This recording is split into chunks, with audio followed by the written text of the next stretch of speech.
Báwo ni ẹ wà pa ẹ ló tójọ́ mẹ́ta lórí Follow Family bẹ́ẹ̀ ni jàre àkànṣe àrùn àṣàǹṣe àṣàǹ yí gbogbo ẹ̀ mọ́ra wọn but it is well.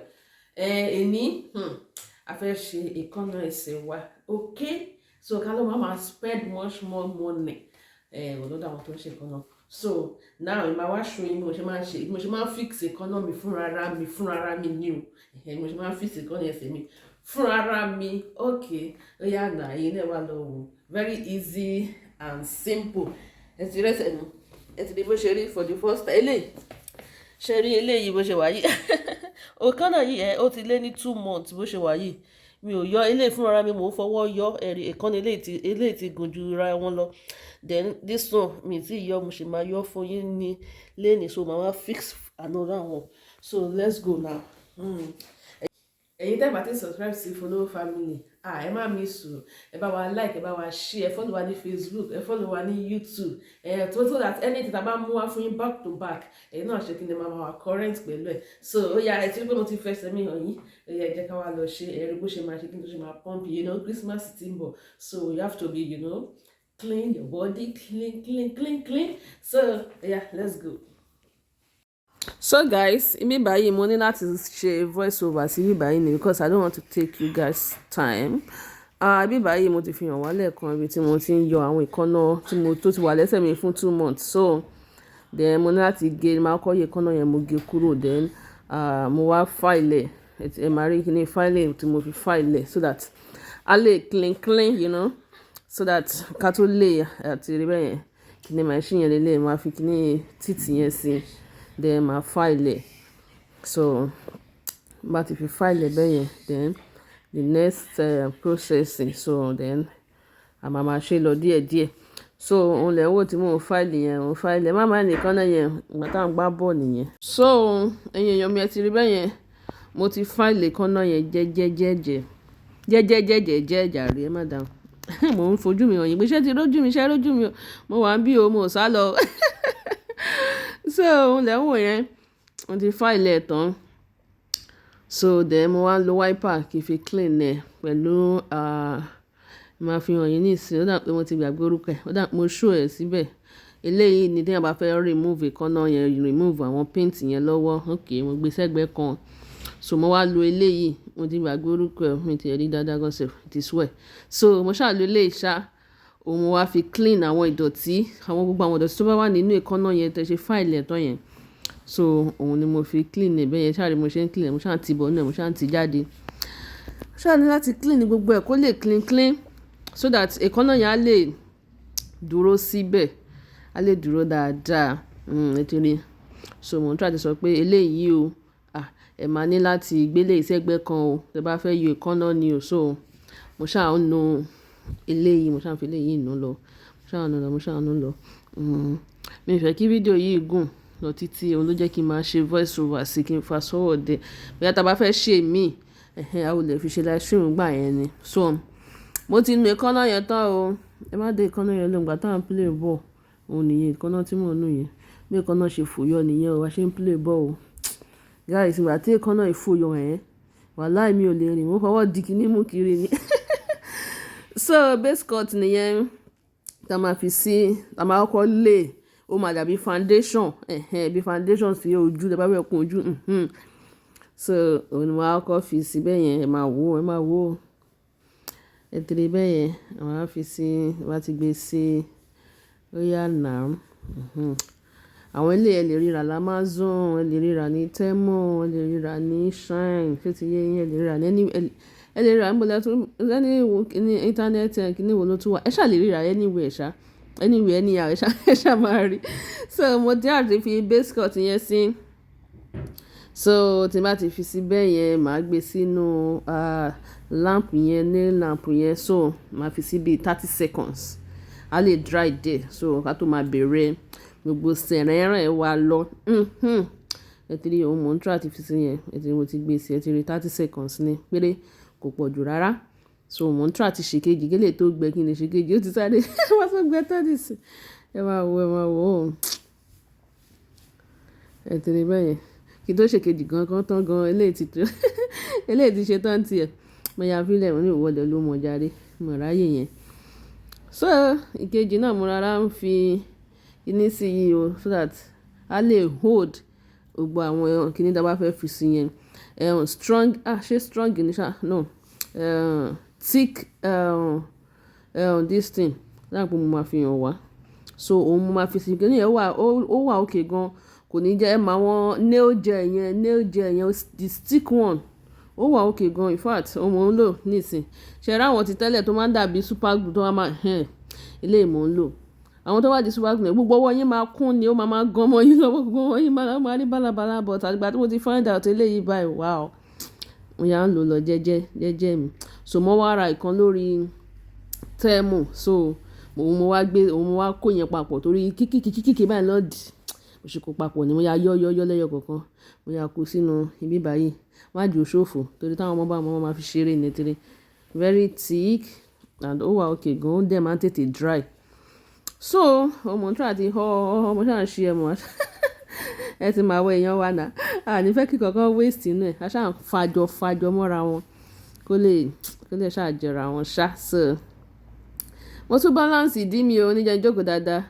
So tẹ bá rí ìkànnà tí mo ń lò ẹ má sọ pé eléyìí ṣe ìkànnà ẹsẹ̀ no, eléyìí ìkànnà ọwọ́ ni normal but kò size ọwọ́ mi. Àwa tí ìkànnà wa bá fẹ̀ báyìí kò size ẹ̀. So ẹ ti rí mo sọ pé eléyìí ló yẹ kí n lò, but ìgbà tí eléyìí ò dẹ̀ size ọwọ́ mi nǹkan mi ṣá lè waste ẹ̀ dànù.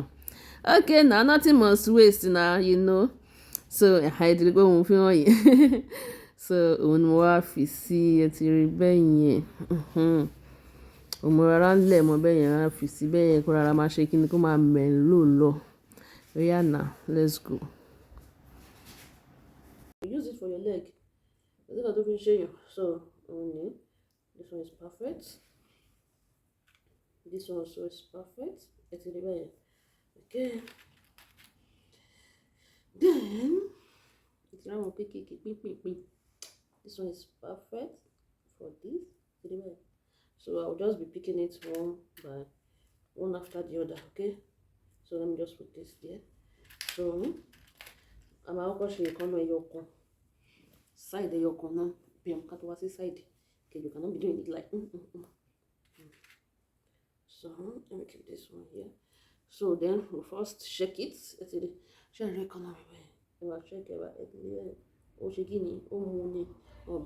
Then we'll now file it. We'll not last. We'll file it here. Let me just change this file. That's my little to my okay. My file there for me lower. Let me use this or that or this. Okay, let me use this. Maybe this one. Let me check this. Maybe this one will be okay. Okay. So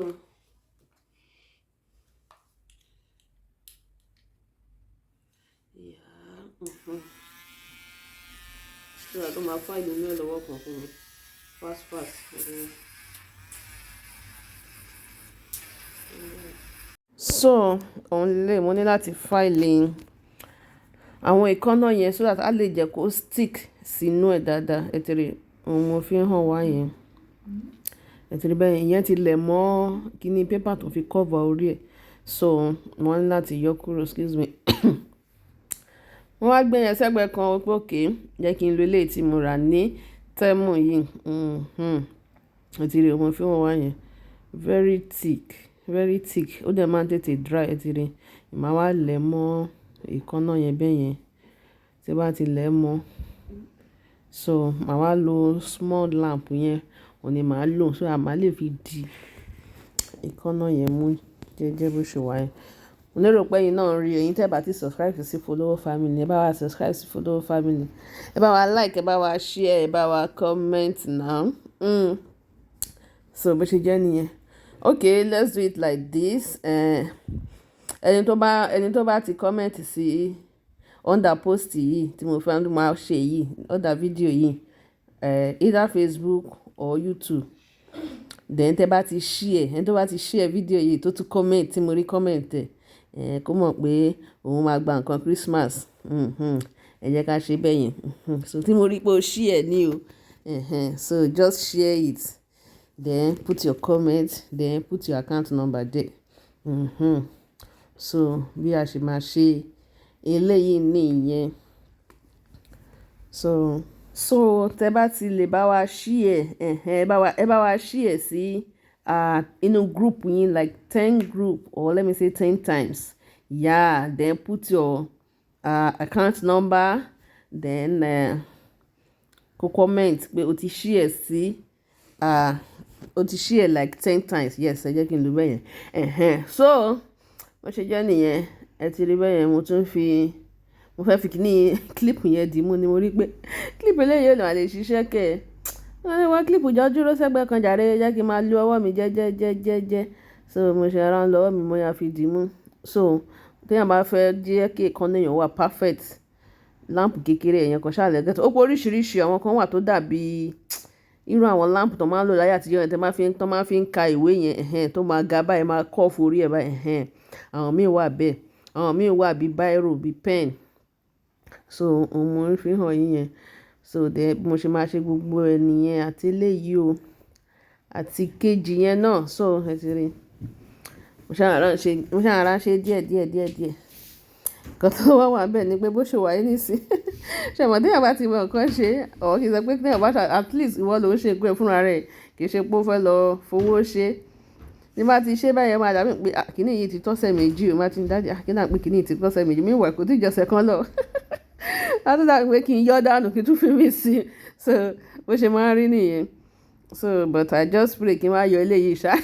But ó máa ń last ṣá. Let me just pray that ó máa ń last. Ó máa ń last dáadáa. Tó fúnra rẹ̀ gẹ́gẹ́ máa ní kíní ti sú mi, tó ṣe lẹ́sẹ̀ mi ti tó jẹ́ wá yọ́ dànù. Bí mi ṣe máa ń ṣe nìyẹn. Ìgbà míì mo lè gbé fún 2 weeks. Ìgbà míì mo lè gbé fún 1 week. So bí mo ṣe máa ń ṣe nìyẹn. Bá ti ṣe báyẹn máa tún yọ́ dànù jáde. Ẹni tó fi mí sí eléyìí kálẹ̀ lẹ́tí mo lè yé tuntun ṣe kíní. So bó ṣe rí nìyẹn, òun ni mo ń try àti fi kíní ṣe bẹ́yẹn. Ẹ ti rí bẹ́yẹn. So let's not forget, ẹ bá wa share. So share it like 10 times. Share it to your group. Then put your account number and comment. So bó ṣe jẹ́ nìyẹn. Ẹ ti rí bẹ́yẹn, mo ní láti máa fi lamp yẹn. Tẹ bá kàn ti ara fi sẹ́fílà, ẹ fi ara fọwọ́ tẹ̀ díẹ̀. Àti fọwọ́ tẹ̀ díẹ̀ ó parí nìyẹn.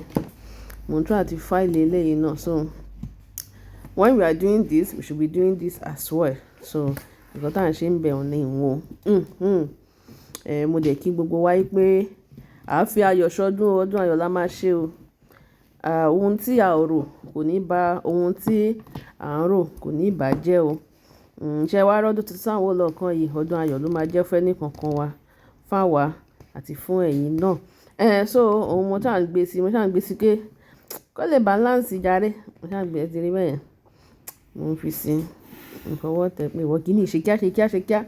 I still have another thing to do.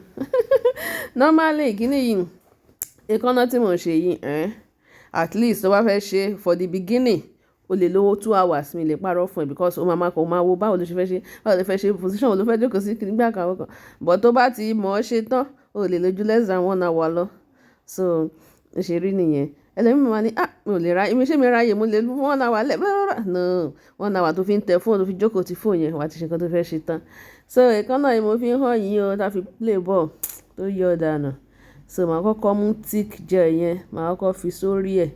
So irú ẹ̀yin tẹ́ bá ní irú èékánná báyìí, ẹ máa bọ̀ ẹ wá wò mo ṣe ń ṣe. So màá kọ́kọ́ fi thick gel yẹn mo ti kọ́kọ́ lẹ̀ mọ́ bẹ́ẹ̀ yẹn. So mo wá tún wá mú another one, mo wá fi sínú èékánná yẹn. Màá wá lẹ̀ mọ́. Oh my God. Àní fúnra ara mi mo máa ń ṣe, ẹ̀yin kọ́ ẹ̀kọ́ lè try ẹ̀. Fúnra ara mi mo máa ń ṣí àwọn èékánná ẹlẹ́sẹ̀ mi tó bá ti sú mi. Ẹ ti màá wá lẹ̀ mọ́, wá gbé lamp yẹn sí. Ẹ ti rí bẹ́yẹn. Ó máa lè pàǹpàǹ ní fúnra ara mi mo máa ń fọwọ́ ṣe dànù.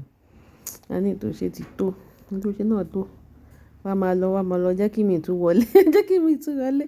So ẹ ti rí bẹ́yẹn. So mo ṣe ń ṣe nísìn, màá ṣẹ́ wá file tẹ́lẹ̀.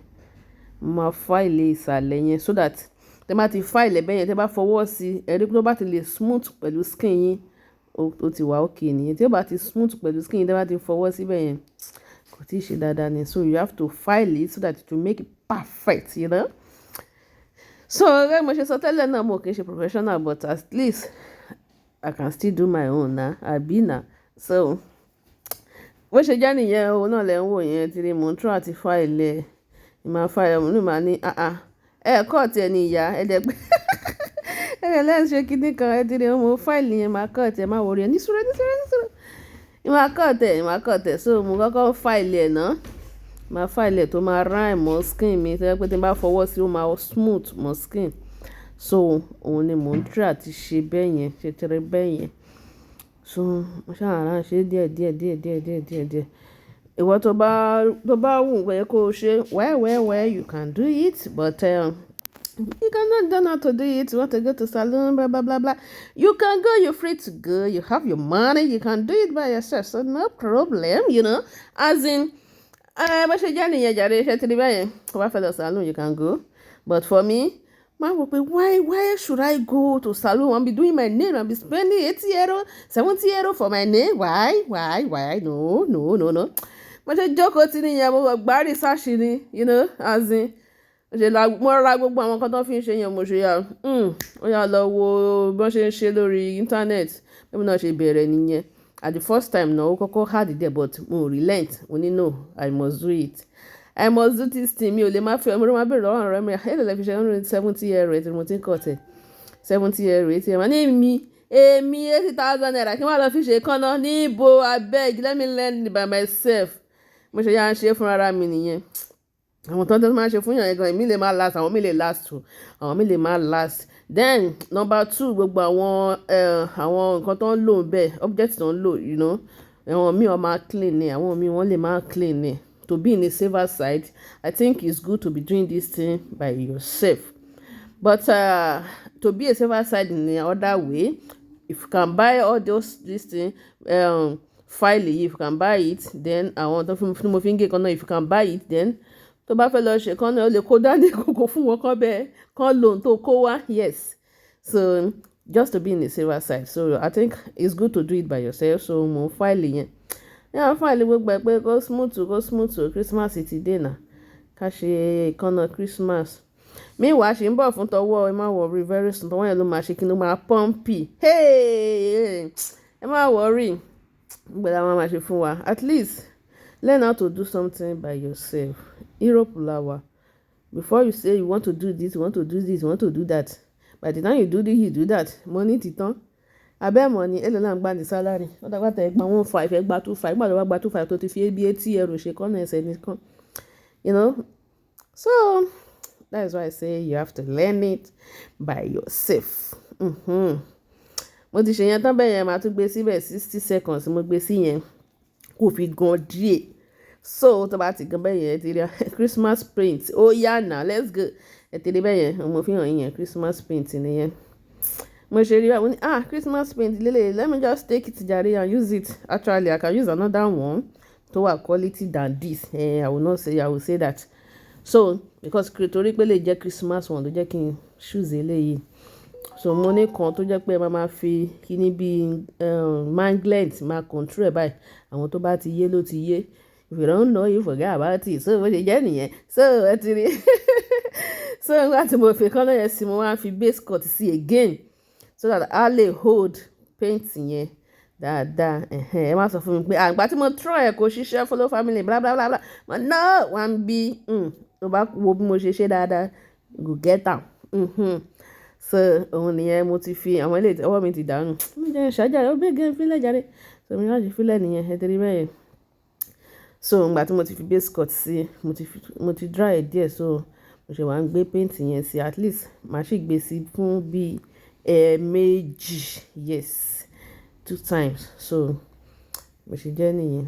So òun lẹ́wọ̀n yẹn mo wá fi Christmas paint tí mo rà kékeré òun náà mo rárá fi ń sí bẹ́ẹ̀ yẹn normally àwọn míì wà tó yẹ kí n lò but no jẹ́ kí n just fi eléyìí lẹ̀ for now kí n lo eléyìí sí normally àwọn míì tó jẹ́ pé wọ́n ti ṣe síbẹ̀ wà ìyẹn náà wà lọ́wọ́ mi eléyìí ló yẹ kí n lò but black ni ẹ máa rí ó ní black then ó tún wá níbi black gold àbí mi I don't know ẹ ti rí bó ṣe rí bẹ́ẹ̀ yẹn so ẹ ti rí eléyìí ni mo fẹ́ lò máa ń Christmas là ń ṣe lọ́wọ́ ẹ jẹ́ n ṣègbè lè sẹ́gbẹ̀ẹ́ kan so mo ṣe àgbé yẹn sẹ́gbẹ̀ẹ́ kan yẹn náà ẹ jẹ́ n lo eléyìí ìyẹn kẹ̀dẹ̀ ó máa ń fine gan o tẹ́ bá lò tán tẹ́ bá kọ́kọ́ fi black yẹn sórí ẹsẹ̀ yín, tẹ́ bá ti fi black yẹn sí ẹ ṣe gbogbo mo ṣe náà lẹ ṣe máa ṣe. So ẹ ṣe wàá gbé in tó wà nínú the other black tó ní shine shine inú yẹn, ẹ ṣe wàá gbé lé ẹ fi òun náà sí. Tẹ́ bá ti wá fi sí tán, so kẹ́ tó gbé sínú lamp yẹn, ẹ máa fi kíní tó dàbí magnet yẹn ṣe ní design tẹ́ bá fẹ́. Kíní abẹ́ bá ṣe ń yí fi kíní yẹn sórí ẹ̀ bá fi bí magic. Tí wọ́n ṣe fi sórí ẹ̀ bá ló máa lọ báyìí, ló máa lọ báyìí, ló máa lọ báyìí. So ìyẹn fún black tí mo sọ yẹn ni o. So máa lọ bá, máa lọ bá, máa lọ báyìí. So tẹ́ bá ti wá rí pé okay ẹ like ibi tó wà yìí, ẹ like design tẹ́ fún àwọn mi máa ṣe bí O, àwọn mi máa ṣe bí S, àwọn mi ṣá máa ṣe tó máa wà okay ṣá. So tẹ́ bá ti wá ṣe tán, ẹ ṣe wàá gbé sínú lamp yìí. So tẹ́ bá ti fi sínú lamp yẹn, ó máa dry. Tó bá dẹ̀ di dry, ẹ dẹ̀ fi the last one tá máa fi jẹ́ kó hold ẹ̀. Ló bá tán o, ẹ ti rí. Mo ní Christmas là ń ṣe náà, mo ṣe yà tó fi white Christmas. Ó ní white yẹn sí nìyẹn. Mo ṣe yà fi sórí ẹ̀ tètè ní, but at the end of the day ó padà melt sí gbogbo orí ẹ̀. Mo ní okay, ó sì lọ. Ẹ ti rí.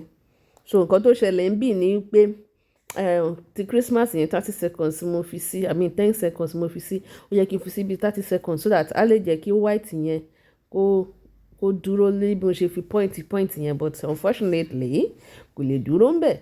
So mo ṣe yà yọ́ nìyẹn jàre. Mo ṣe yà gbé the last one.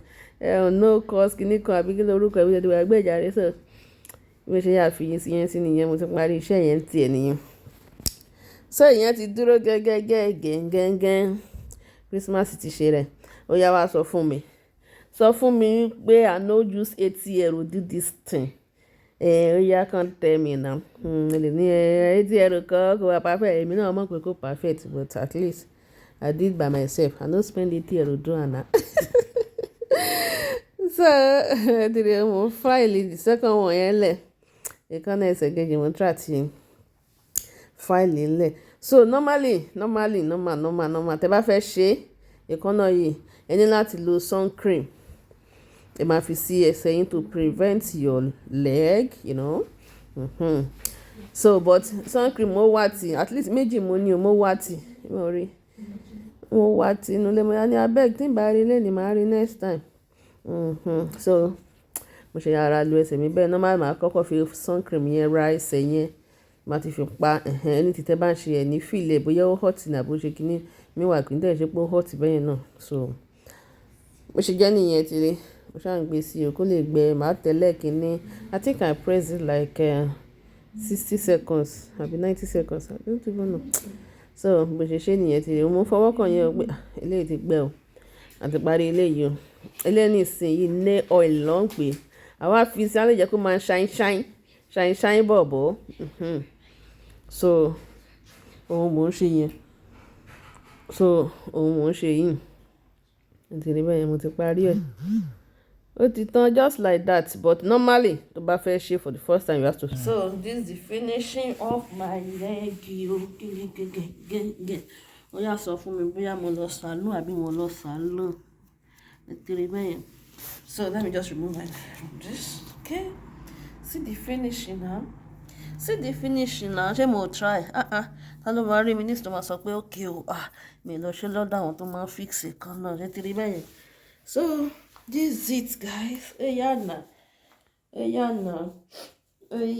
Christmas ti ṣe kíni? Ó ti ṣe right. Bẹ́ẹ̀.